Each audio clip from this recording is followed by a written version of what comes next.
Mari sungguh-sungguh menghampiri Dia, saudaraku. Sungguh-sungguh berserah kepadanya. Sungguh-sungguh melihat hidup kita. Sudah sejauh mana kita berserah. Saudara sudah dengar tadi bagaimana kesungguhan dari keluarga Nuh. Semua sehati. Semua bekerja. Sampai tuntas apa yang Tuhan sampaikan bagi mereka.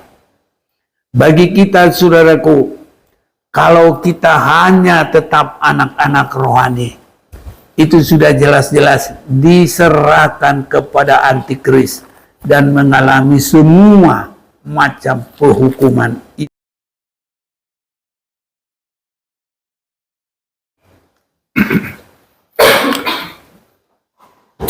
Kita bersyukur Tuhan masih beri kesempatan bagi kita beribadah saat ini. Dan kita sudah harus semakin sungguh-sungguh memperhatikan firman Tuhan. Karena yang kita akan hadapi ke depan bukan hanya kebutuhan dalam jasmani, apa yang dimakan, diminum, dipakai, bahkan hal-hal lain yang menjadi kebutuhan jasmani kita. Tetapi kita akan menghadapi masa-masa akhir terjadinya kuasa setan, iblis, antikris, dan juga kerusakan-kerusakan alam yang hebat. Jadi pengiringan kita kepada Tuhan adalah kerinduan kita mendapat perlindungan menghadapi perjalanan akhir zaman sampai kepada kehancuran bumi ini. Lebih baik kita langsung membaca firman Tuhan dari Lukas pasal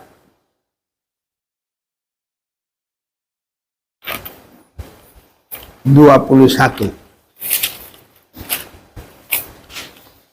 Lukas pasal yang ke-21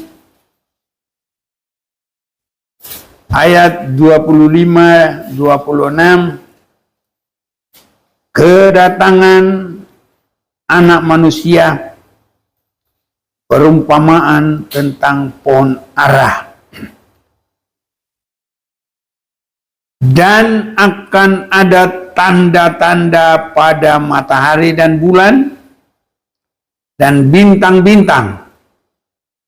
Dan di bumi bangsa-bangsa akan takut dan bingung menghadapi deru dan gelora laut. Orang akan mati ketakutan karena kecemasan berhubung dengan segala apa yang menimpa bumi ini. Sebab kuasa-kuasa langit akan goncang. Bila kita semakin meneliti firman Tuhan, maka Tuhan juga membawa kita kepada persiapan untuk mengalami keamanan. Sama dengan waktu Tuhan sudah harus membinasakan bumi pada waktu masa Nuh. Tuhan tidak diam-diam langsung mengadakan penghukuman, tetapi Dia melihat siapa yang boleh mendapat kemurahan, maka Nuhlah yang mendapat kemurahan dari kebinasaan itu. Tetapi Nuh juga tidak akan begitu saja untuk bisa aman, bisa selamat. Tapi Tuhan memberikan satu suruhan lah menyuruh Nuh untuk mengadakan bahtera. Itu di dalam kitab Kejadian pasal yang ke-6 mulai ayat 1 sampai dengan yang ke-22. Jadi perintah Tuhan ada, kita baca ayat yang ke-14. Buatlah bagimu sebuah bahtera dari kayu gofir. Bahtera itu harus kau buat berpetak-petak dan harus kau tutup dengan pakal dari luar dan dari dalam. Ini Tuhan suruh kepada Nuh. Sebelumnya Tuhan berkata dalam ayat 13, berfirmanlah Allah kepada Nuh, aku telah memutuskan untuk mengakhiri hidup segala makhluk, sebab bumi telah penuh dengan kekerasan oleh mereka. Jadi aku akan memusnahkan mereka bersama-sama dengan bumi. Buatlah bagimu sebuah bahtera dari kayu gofir. Bahtera itu harus kau buat berpetak-petak dan harus kau tutup dengan pakal dari luar dan dari dalam. Jadi Tuhan tidak langsung menghukum begitu saja, tapi bagi orang yang akan diselamatkan juga bukan diam-diam, tapi harus berusaha dengan bersungguh-sungguh, yaitu membuat bahtera dari kayu gofir. Kayu gofir, kayu yang kuat, yang tidak rusak oleh air. Dan kalau kita perhatikan bahwa perahu yang Tuhan suruh bagi Nuh itu adalah perahu yang besar. Kalau kita lanjut membaca ayat 15, beginilah engkau harus membuat bahtera itu 300 hasta panjangnya, 30 hasta lebarnya, dan 30 hasta tingginya, dan 50 hasta tingginya.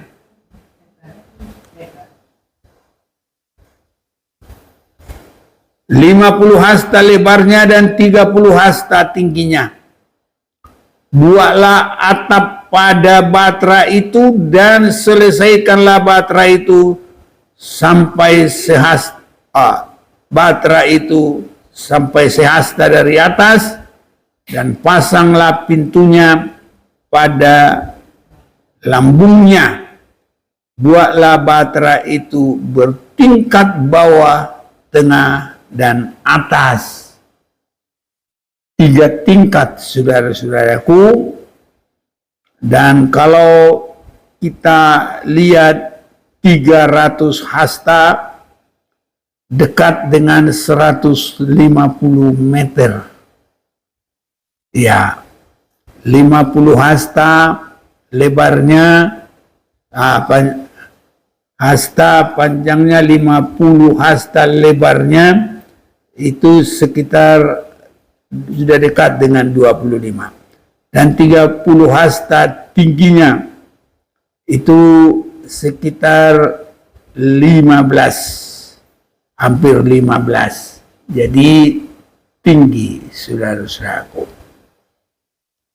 Ini hebat itu. Ini ruko ini dari bawah sekitar 3 ini paling 10 meter ini sampai ke atas ini. Tapi ini buatlah bertingkat, bawah, tengah, dan atas. Tingginya tadi 30 hasta. Jadi sudah dekat. Berarti, wah, lebih tinggi dari ruko ini sampai ke atas. Ya, ini saudara-saudaraku.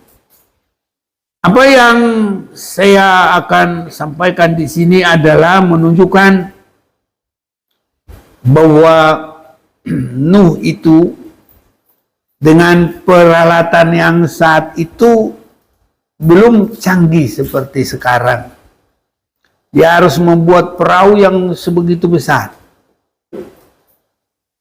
Itu sebabnya saudara-saudaraku, kita juga sekarang ini harus berusaha keselamatan ke depan, harus benar-benar bersungguh-sungguh, tidak asal-asalan, tidak boleh tanpa tanggung jawab, harus berani saudaraku mengutamakan ini.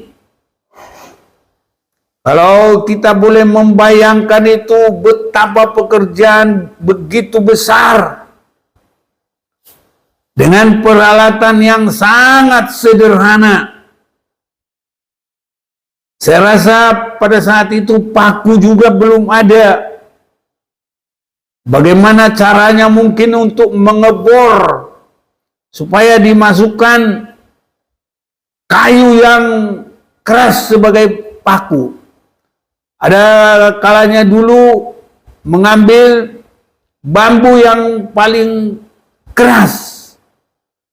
Sesudah dibor, semua yang mau disatukan, baru paku itulah, bambu itulah pakunya. Begitu saudara-saudaraku, kalau dulu orang mengerjakan pembuatan bangunan, rumah saja begitu caranya. Apalagi membuat perahu, sungguh sangat sulit. Tapi saudara-saudaraku, semuanya itu selesai dikerjakan Nuh dan istrinya, ketiga anaknya, ketiga menantunya. Begitu besar pekerjaan itu, saya yakin mereka berdelapan sehati semua. Tolong menolong, bantu membantu, sesuai dengan kebolehannya. Ya, mungkin menantunya satu hanya tahu masak. Ya pokoknya dia sediain terus masak buat berdelapan orang tanpa bersungut-sungut. Kalau nah udah mangalopa, tidak ada yang begitu, terus dikerjakan. Ada yang nyerut kayu terus, ada yang potong kayu terus, semua saudara-saudaraku. Semua mereka bekerja dengan baik. Baru pembangunan perahu, saudaraku. Ini pembangunan hidup kita, disebutkan pembangunan tubuh Kristus yang menang melewati semua kesulitan akhir zaman. Maka kita harus bersungguh-sungguh untuk kita masuk di dalam ibadah yang sampai dewasa rohani. Ibadah yang sampai tidak bercacat celah. Kalau masih kanak-kanak penuh dengan cacat celah, itu otomatis nggak mendapat perhatian. Langsung diserahkan kepada kesulitan yang paling dalam. Itu antikris. Itu sebabnya saudara-saudaraku, mari belajar sehati semua. Seirama saudaraku. Ibadah kita bagaimana juga untuk kita beribadah, pokoknya semua kita seirama, sehati semuanya. Jangan ada yang diam-diam saudaraku. 8 orang itu semua kerja sesuai dengan kemampuannya. Ini saudara-saudaraku, karena pergumulan ke depan. Kita juga sedang pergumulan ke depan ini. Jangan kita pikir begitu saja enak-enak, tidak saudaraku.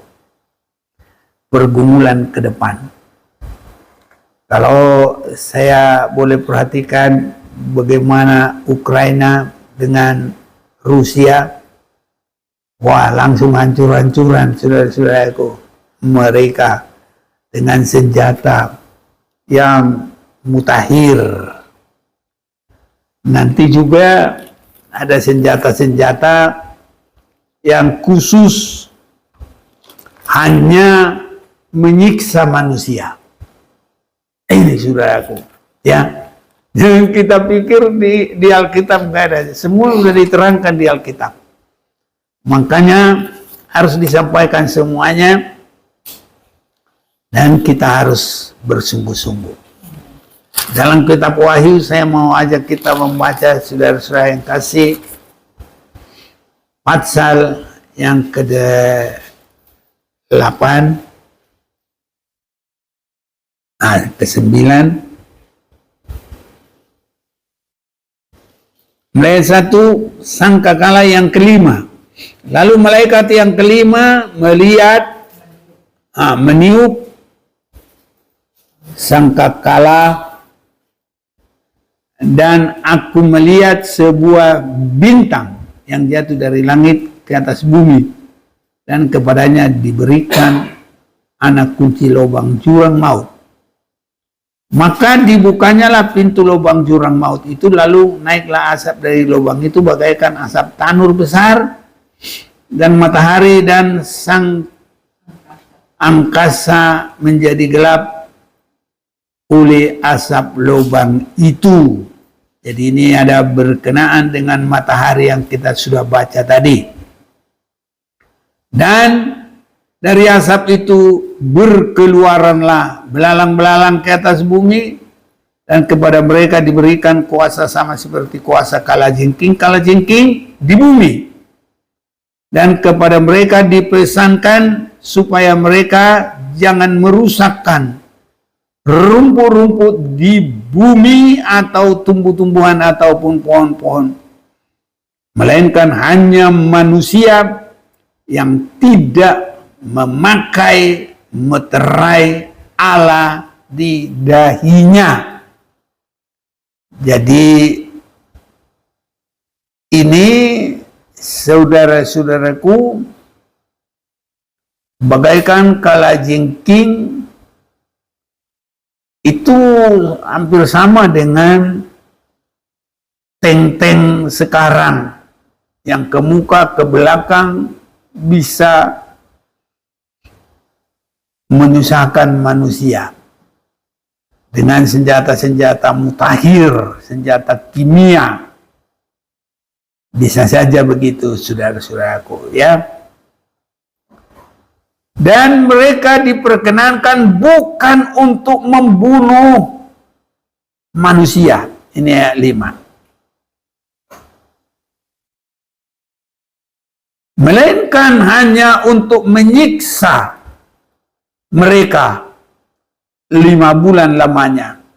Dan siksaan itu seperti siksaan kalajengking apabila ia menyengat manusia. Dan pada masa itu orang-orang akan mencari mati, mencari maut, tapi mereka tidak akan menemukannya. Mereka akan ingin mati, tapi maut lari dari mereka. Dan rupa belalang-belalang itu sama seperti kuda yang disiapkan untuk peperangan.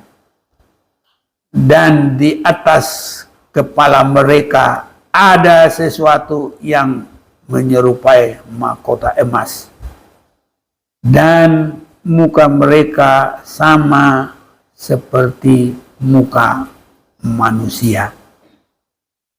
Jadi ini gambaran dari persenjataan di akhir zaman. Tank-tank, segala macam. Ya, hampir begitu, saudaraku.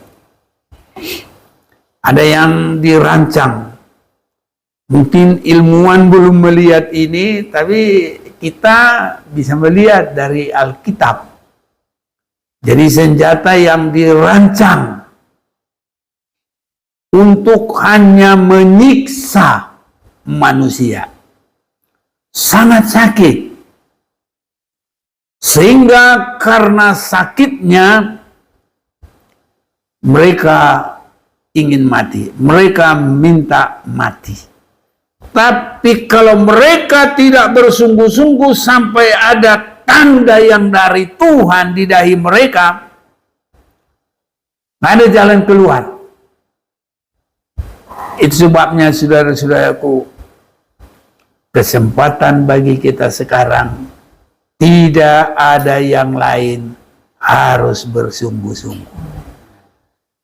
Biar Roh Kudus memeteraikan kita, dan itu yang membimbing kita, dan itu yang menunjukkan nama kita, saudara-saudara yang kekasih, bahwa kita menurut semua kebenaran firman Tuhan. Kita sudah mendengar pemisahan dari awal, dari pertobatan awal, bertobat sungguh-sungguh dengan tidak, pemisahan yang lebih lanjut lagi, menurut apa tidak, ya, pemisahan lagi, ada sampai mendapat kuasa kebangkitan atau tidak bisa. Ini untuk masuk di kerajaan 1000 tahun.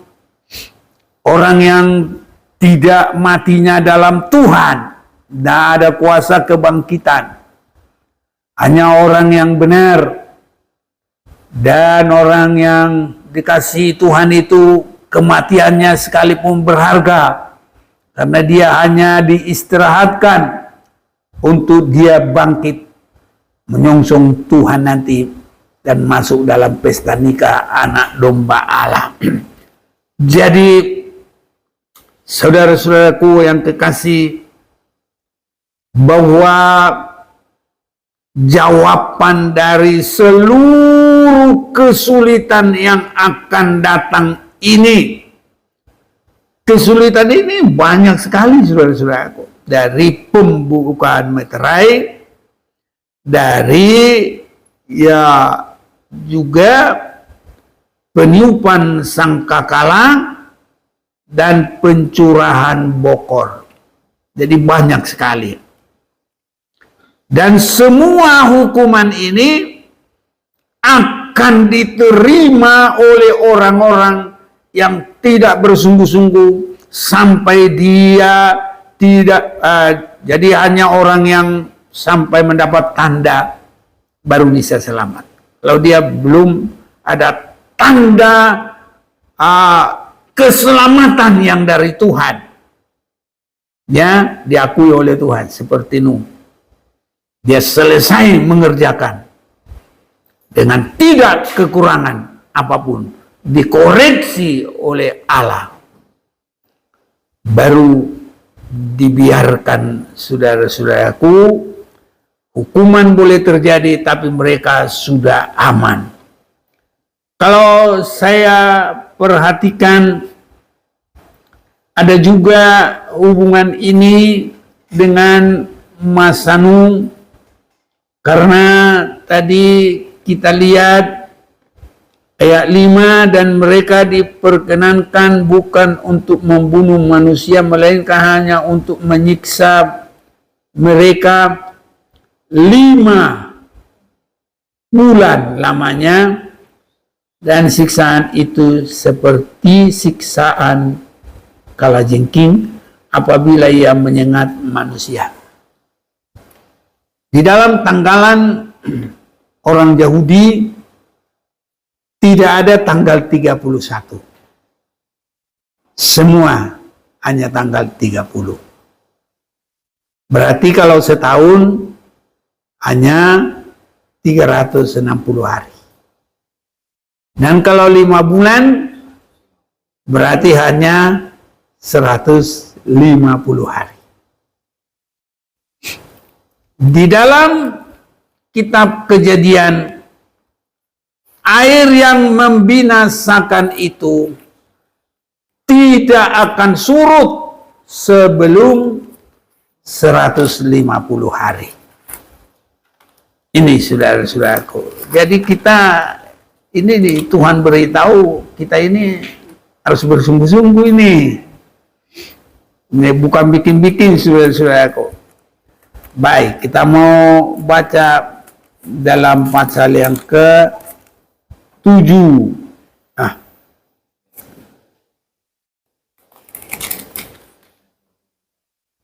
Ya, boleh kita lihat ini ya.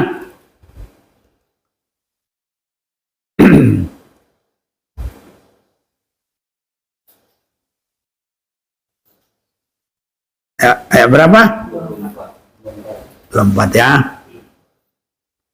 Dan berkuasalah air itu di atas bumi 150 hari lamanya. Pasal yang ke-8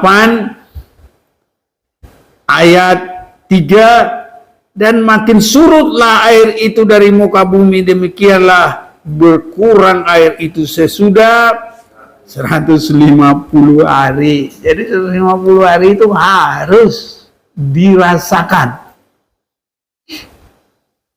Itu sebabnya saudara-saudaraku, sekarang ini kita bukan hanya dengar firman, tapi ini firman nubuat juga saudaraku. Supaya kita tidak binasa, supaya kita tidak terhukum. Kita harus semakin melihat firman Tuhan yang terbuka di dalam akhir zaman ini. Itu sebabnya saat ini di dalam kita ada kesempatan berdoa. Mari sungguh-sungguh menghampiri Dia, saudaraku. Sungguh-sungguh berserah kepadanya. Sungguh-sungguh melihat hidup kita. Sudah sejauh mana kita berserah. Saudara sudah dengar tadi bagaimana kesungguhan dari keluarga Nuh. Semua sehati, semua bekerja sampai tuntas apa yang Tuhan sampaikan bagi mereka. Bagi kita saudaraku, kalau kita hanya tetap anak-anak rohani, itu sudah jelas-jelas diserahkan kepada antikris dan mengalami semua macam penghukuman itu. Sebagai yang terakhir, Wahyu pasal yang ke-11, kita akan baca juga ini.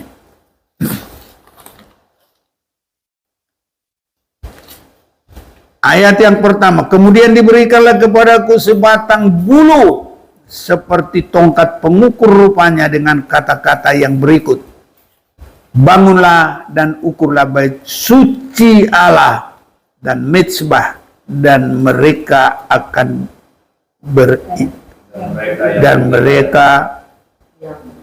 yang beribadah di dalamnya. Tapi kecualikanlah pelataran bait suci yang di sebelah luar, janganlah engkau mengukurnya, karena ia telah diberikan kepada bangsa-bangsa lain, dan mereka akan menginjak-injak kota suci 42 bulan lamanya. Ini adalah antikris dengan anggotanya menginjak-injak dan membuat kesulitan kalau masih ada orang yang percaya. Itu sebabnya tidak ada jalan bagi kita untuk berleha-leha, dan tidak ada jalan bagi kita hanya kanak-kanak rohani, tapi harus sampai dewasa, sungguh-sungguh mengasihi Tuhan, sungguh-sungguh melaksanakan kebenaran firman Tuhan, sampai apapun yang terjadi kita harus bisa semakin mengutamakan Tuhan. Tuhan kuatkan kita, Tuhan berkati kita. Hanya Tuhan yang sanggup menolong kita. Kalau kita, saudara-saudaraku, benar-benar di dalam kebenaran firman Tuhan, kita tidak perlu khawatir, kita tidak perlu takut. Di dalam Matius pasal yang ke-8, saya bacakan juga ini, supaya kita tidak khawatir. Kalau gelombang laut itu bergelora pun nggak perlu khawatir. Matius pasal yang ke-8 mulai ayat 24. Sekonyong-konyong mengamuklah angin ribut di danau itu, sehingga perahu itu ditimbus gelombang. Tapi Yesus tidur. Maka datanglah murid-muridnya membangunkan dia. Katanya, Tuhan, tolonglah, kita binasa. Sering sekali perkataan manusia itu begitu, saudaraku, kita binasa. Jadi takut seperti tadi, bahkan takutnya itu enggak ketulungan sampai disebut mati ketakutan. Banyak begitu. Tapi kalau kita meningkat rohaninya, enggak mati ketakutan. Tuhan, tolonglah, kita binasa. Dia berkata kepada mereka, mengapa kamu takut? Kamu yang kurang percaya. Lalu bangunlah Yesus, menghardik angin dan danau itu, maka danau itu menjadi teduh sekali. Enggak ada yang dikhawatirkan kalau kita meningkat rohani, saudaraku. Tuhan pasti menjaga, menolong, bahkan menghentar kita tiba sampai sasaran yang terakhir. Mari kita sembah Tuhan.